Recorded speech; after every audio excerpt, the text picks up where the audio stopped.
Hello and welcome to this episode of Europe Inside Out. I'm your host, Rym Momtaz, editor in chief of Strategic Europe, Carnegie Europe's blog, where twice a week we publish punchy, short analysis on all things strategic in Europe. We're delighted to be back for a new season of Europe Inside Out. It promises to be filled with much to unpack geopolitically, geoeconomically, on the tech side, and we'll also be bringing you a couple of new formats, so stay tuned for that. To kick off our season, I'm delighted to welcome Rosa Balfour, the director of Carnegie Europe, and Erik Jones, a non resident scholar at Carnegie Europe, for a 10,000 feet tour d'horizon of some of the biggest geopolitical and geoeconomic issues that the EU is and will be confronting. There's a lot to unpack. The summer wasn't exactly quiet. There was what I call Europe's summer of delusion with US President Donald Trump from the NATO summit onward. That's my take, which I expanded on in a piece for Strategic Europe at the end of August. We'll see if Rosa and Erik have different takes. There was the much noticed speech by Mario Draghi, the former head of the European Central Bank, at the end of August in Italy, saying that the illusion of the EU as a power was shattered and chastising leaders for not stepping up fast enough 1 year after his noteworthy report on competition. And finally, there were these two big moments, the EU-US trade deal and the EU-China summit, when the EU's possibly diminishing value on the global chessboard was on display, not because of an inherent depreciation, but perhaps because of its leaders' inability or difficulty in playing power politics. So let's delve right in. Rosa, Erik, hi. Hi, Reem. Nice to see you again. Hi, Rym. Hey. So Rosa, I'm going to start with you. And let's start with that first point. I called it Europe's summer of delusion with Trump. Do you think that's harsh? I think it's a great statement, deliberately provocative. You would like to have a nicely provocative answer, but I'm actually going to unpack it a little bit. I didn't expect anything less. Yeah.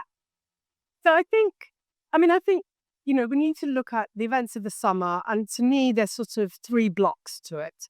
The first is Ukraine and European support for Ukraine. The second is the so-called trade deal between the EU and the United States. And the third is what's perhaps a little bit more upcoming, and it's how Europe is positioning itself on digital with respect to the United States. So I think these three elements, why do I put them together? Because I think the calculus in Brussels among the leaders, among the national leaders and the Brussels institutions was actually to create some dependencies between these three dossiers, because that is basically what Donald Trump is doing. So if we want to break it down, I think on security and supporting Ukraine, yes, pragmatism prevailed. But I actually think it was remarkable that they all managed to sing the same from the same hymn sheets, right? And this is actually quite unprecedented. So you had, Alex stood whispering in Trump's ear the same message that maybe Macron was delivering in a different way, or Keir Starmer in another way. So to be honest, by comparison to any past European performance, that was pretty good. And they did manage to influence Trump a little bit. How long that will last is another question. But let me jump in here. Did they put the level of ambition at the right level? Was it about just holding on to dear life and keeping the US engaged at any level? Or was it about trying to build something that would help end this war? So, yeah, you're absolutely right. I think they were buying for time, and that was the goal. And we can perhaps talk about what the strategic end of all this is. And also, my broader point is that Europeans are still transatlanticists, and they're still stuck in that mindset. And I think that is a real problem.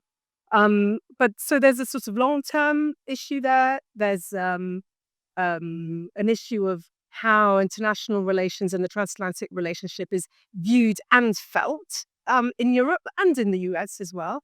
And then there are the sort of, policy decisions that Europeans had to make.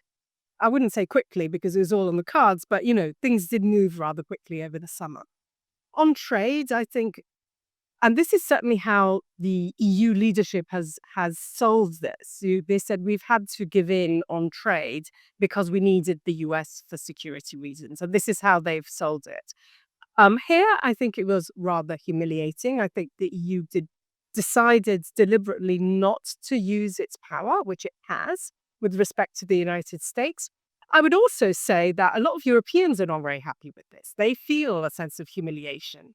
So I think that's something to watch out for. And And I that's, think sorry, yeah, I think what you're saying is very true because we heard it, when Ursula von der Leyen, the Commission president, gave her State of the EU, the State of the Union address. You heard that anger with regards to the EU-U.S. trade deal very much in the interventions of even, by the way, party leaders in her own coalitions. I thought that was interesting. yeah. I think this is really a space to watch, especially as political leaders in Europe, going through periods of crises, and France is the latest, with the resignation of Bayrou and the protests. So this is something I think that is actually going to linger on longer, perhaps, than European leaders thought. And then the third bit is on digital, and here the EU seems to be holding to its guns, and I wouldn't have bet on this. So I think that's an interesting development. So we're seeing, different types of behavior and security. Europe is perhaps overly aware of its dependencies. My question would be, fine, go ahead, but to what extent are you moving and thinking strategically about preparing Europe to support Ukraine, steel porcupine, et cetera, and be able to address its security deficits in the near future? On trades, a bit of a um, submission there, and on tech, maybe not. So that would be my sort of unpacking of your. So what I take from Rosa is that there's a tactical and a strategic level that the EU and European member states are trying to work on and operate on. Eric, do you see it the same way? I mean, obviously, there is this tactical and strategic distinction that we have to make when we look at particular conversations that take place. I think there's a bigger issue, which is when we talk about Europe, well, what is the level of agency that we're talking about? Are we talking about individual member states? Or are we talking about the European Union? And I think that comes out clearly at the end of Ursula von der Leyen's State of the Union address when she says in quite forceful terms, it's time to break free from the shackles of unanimity. And I think if we were able to do that, it would have been a very different trade conversation. If we were able to do that, it would have been a very different security conversation. And the fact that we're having a different digital conversation reflects the greater ease with which we're able to manage the shackles of unanimity in that particular space. So where we go with Europe as an institution is the real question. Whether the political will exists to lift the level of agency up to that level remains unanswered. Can you unpack how having the ability to move on qualified majority voting when it comes to questions of security, foreign policy would have been different and trade would have been different? What Let's play out that scenario. What kind of different outcomes do you think may have come out? So let's start with trade. The big question is, Rosa quite rightly points out that the EU did not use all of the leverage that it has. But I think that's because at the member state level, there was simply not political consensus to empower the commission to use that leverage. So no one was going to activate the anti-coercion instrument, this simple but very powerful piece of enabling legislation that allows the European Commission to move on its own authority. And Also known as the bazooka, right? yeah, I mean, and why did they not want the commission to do that? And the answer is because they wanted to retain agency at the national level, because they didn't want to have these fights with the United States, particularly on a sector by sector basis. So what leverage did Ursula von der Leyen really have? I mean, she was welcome to push back with threats of secondary sanctions or counter sanctions, but but even those threats ring hollow when you consider how many different veto points she has to navigate, even just to put bourbon on the list, for example, right? If we're going to do trade negotiations where the member states are the key veto players, we should not be surprised if Europe is weak vis-a-vis the United States, because Europe, in quotation marks, doesn't really exist. In Germany and France and Italy are all too dependent on U.S. markets as individual countries to be able to push back. And that's just one illustration. We could talk about security and tech and all the rest if you want. I have to say, one of the can I just say one of the big debates of the summer was like, did Europe capitulate or was it being pragmatic? The other one in Brussels is it von der Leyen's fault or is it the member states? I would think that's what Erik said. It just goes directly in that in that direction. And I guess that's part of, what is so difficult about the EU. Everyone knows the famous quote by Kissinger, "Who do I call when I need to speak to the EU?" Well, now we know. I mean, maybe it's von der Leyen, although sometimes it's not. But I think in a way, maybe it raises a more fundamental question, which is the EU, and that's maybe something that we'll be tackling as scholars for, the next year or more, which is the EU in its current form and in the way it was conceived of, is it actually adapted to this return of great power competition and this world where there are no rules and where it's about power dynamics more than anything else. And can you do that? And can you have the malleability, the flexibility, the reactivity, the speed, um, when you have 27 decision makers plus another two, and sometimes one delegates and sometimes it doesn't.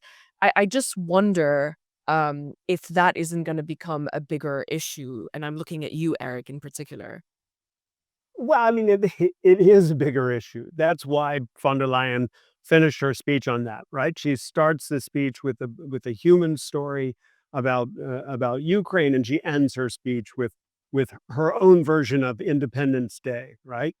So you could just hear the resonance. The challenge, and I think this is where Rosa and also you will have a lot to say. The challenge is, let's say we actually gave Ursula von der Leyen this authority. Let's say, we said to her, yeah, sure, do a deal with Mercosur, right?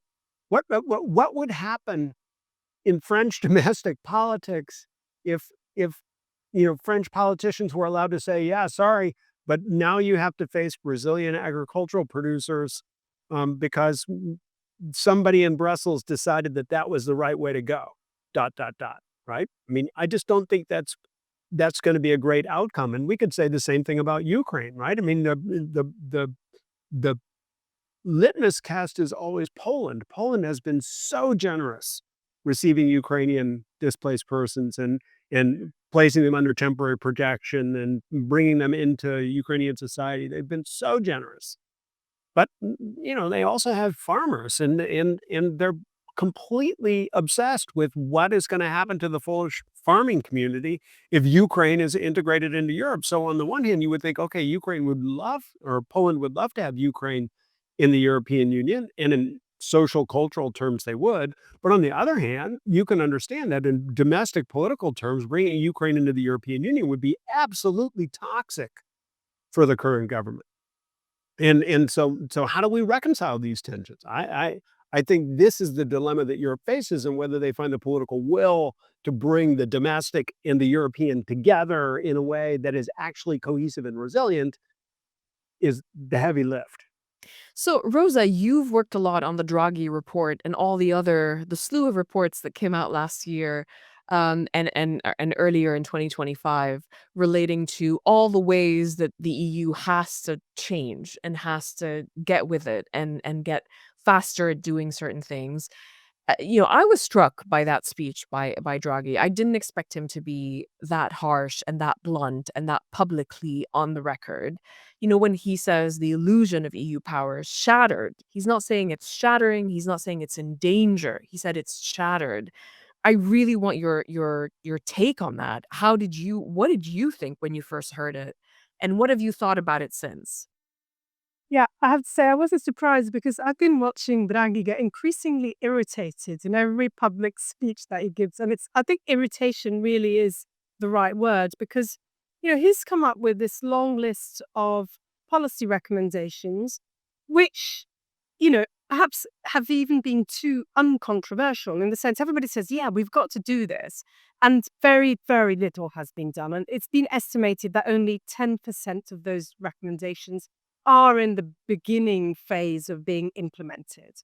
Now, I think it goes back, is it the member states or is it the commission? And it also partially goes back a little bit back to what Erik was saying and to von der Leyen's speech.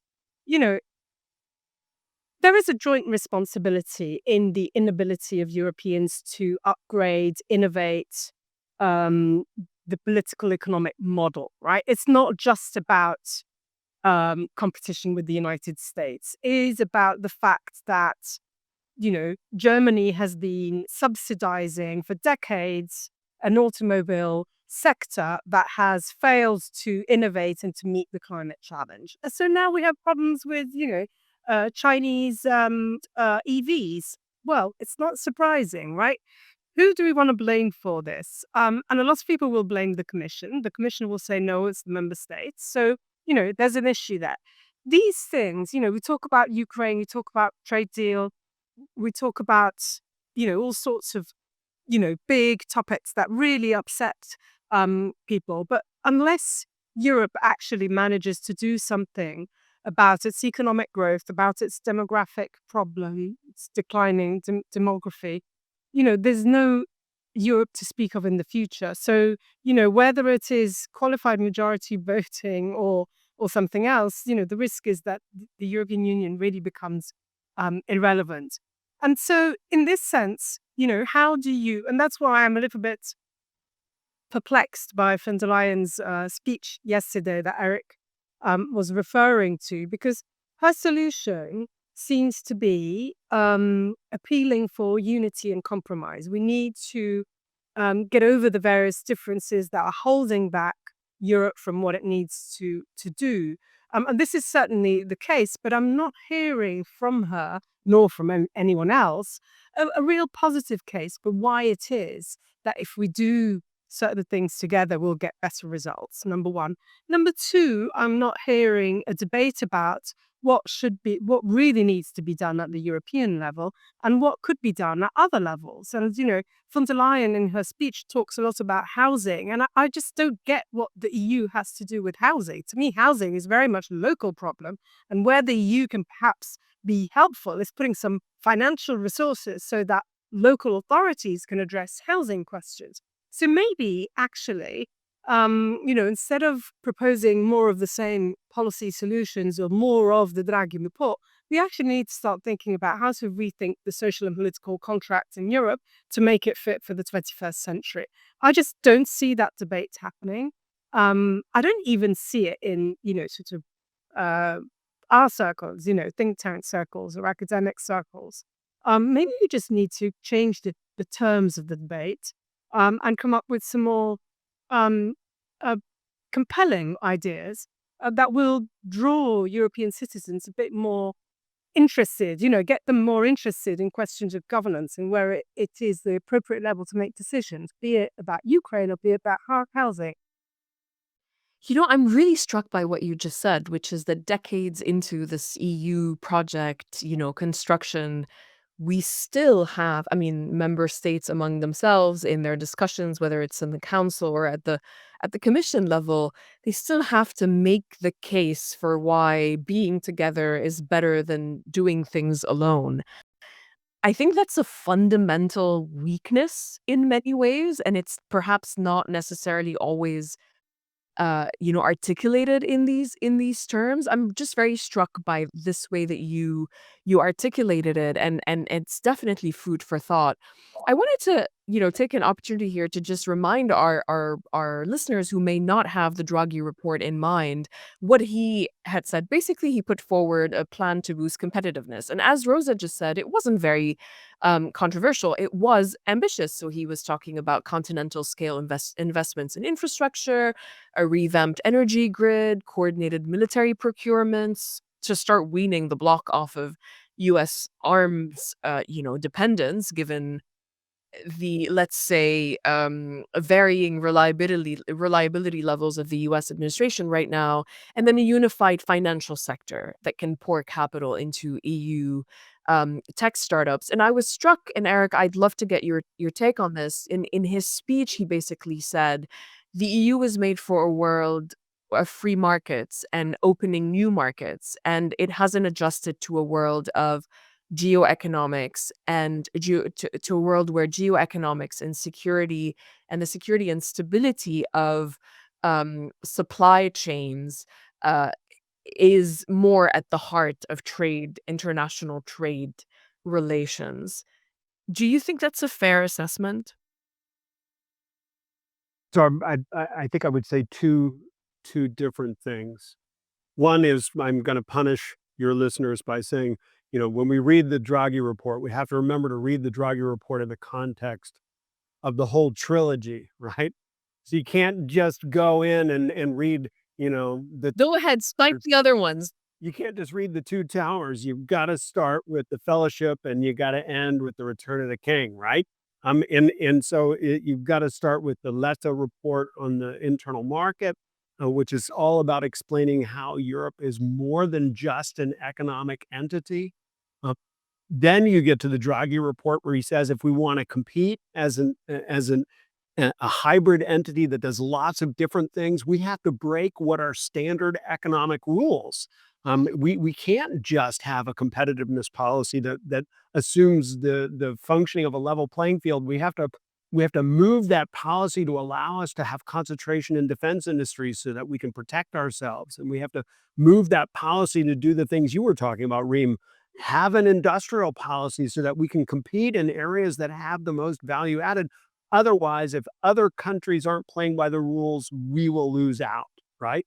And then there's the third in the triptych, right, which is the sort of Return of the King version, which is Sali Ninisto's report on resilience, where he says, and he does this quite explicitly, that we have to address what Rosa laid as the question, right? Why do we need Europe, right? Why do we need to come together? What is the strategy here? What's the vision? And how do we see ourselves in that vision and assume responsibility for the roles that we as individuals play, right? And this is the arc of the narrative that we have to complete. And the problem for Draghi is Draghi gave lots of great advice, but he didn't give us any reason to take that advice because there's no wider image of Europe involved. It's just assumed, right? In in the wider image of Europe being just assumed is also in this speech by Ursula von der Leyen, right? You look at the last movement in her speech. She says, honorable members, this is Europe as one community. This is the Europe that I love. This is the Europe that we must protect at all costs, and we must do that together, right? But in the preceding pages of the speech, there's nothing that's going to bind people in and believe that this is Europe. Housing policy is not something that makes people go, oh, yeah, housing Europe, right? And so we have to come up with a vision that binds people in if we're going to get to accept the different challenges and changes that are required for Europe to compete in this absolutely different, and I think you're absolutely right here, Rym, global economy. It's not a market-based global economy anymore. So a market-based Europe is not going to be able to compete. It's going to lose. Why? Because the non-market-based parts of the global economy are precisely defined or designed to defeat a market-based entity, right? So, you know, And that's their plan, and they've made it very clear that that is their plan. I just think it's interesting. You say there's no, like, unifying vision, or maybe they think it goes without saying, Draghi and von der Leyen. To me, it seems clear that their assumption is the unifying vision is Europeans have to be stronger. They have to use more power in this new world of where the language is the language of power, and they're not succeeding in that. And just to round out our discussion, to me, it was very much on display with the EU-China summit in July, where I felt like the Chinese attention and engagement on that was perfunctory, and they did like the strict minimum to get away with it. And it was a big contrast with past recent years where you felt like China wanted more engagement, was asking for more from the EU. This year, it just felt like they were they didn't really care what came out of it. Rosa, was that your impression? Yeah, very much so. But I have to say, we've had a huge display. Let's try and be a little bit more positive, shall we? At least try and end with a positive note, because otherwise we're going to get even more depressed than what we are already. We've had a huge display, and this is clearly the moment for performative politics, for a display of power, that the centers of power are moving away. We saw the Shanghai Cooperation Organization meeting when Modi joined, and he traveled to China, despite the fact that Chinese-Indian relations have never been very good. We've seen, obviously, Putin travel to Alaska, then to China. A lot of big display of revisionist powers. And of course, Europeans are still hoping that the United States will not join the club. But with Donald Trump, we have seen plenty of signs that might well be the direction the US will want to take. So it really raises the question, where can Europe go? And I think, my fear is that there is a plurality of European political leaders who say, whatever happens, we need to stick to the transatlantic relationship because that's our best bet, and that's the submission question you started this conversation with, and that the risk therefore is that Europe becomes some kind of vassal state of the United States. Conversely, the flip side could also be, well, this display of power and bonhomie among these autocratic leaders and revisionist powers actually has its cracks. It is not sustainable. There will be challenges. Nothing can beat the degree of interdependence that exists on the European continent.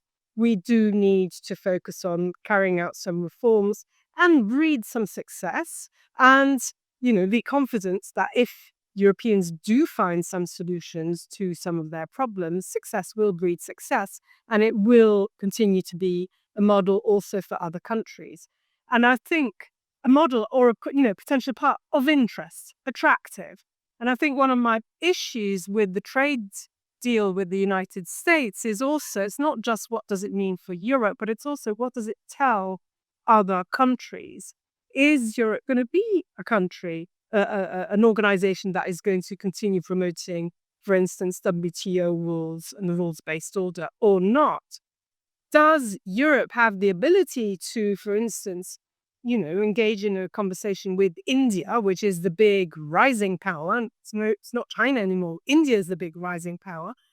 Or will its own contradictions put off the Indians from deepening the relationship with Europe? So I think there are silver linings, of course, and I think perhaps looking at it this way will force European leaders to focus on what really needs to be done in the short term, to prevent Europe from becoming a vassal of the United States.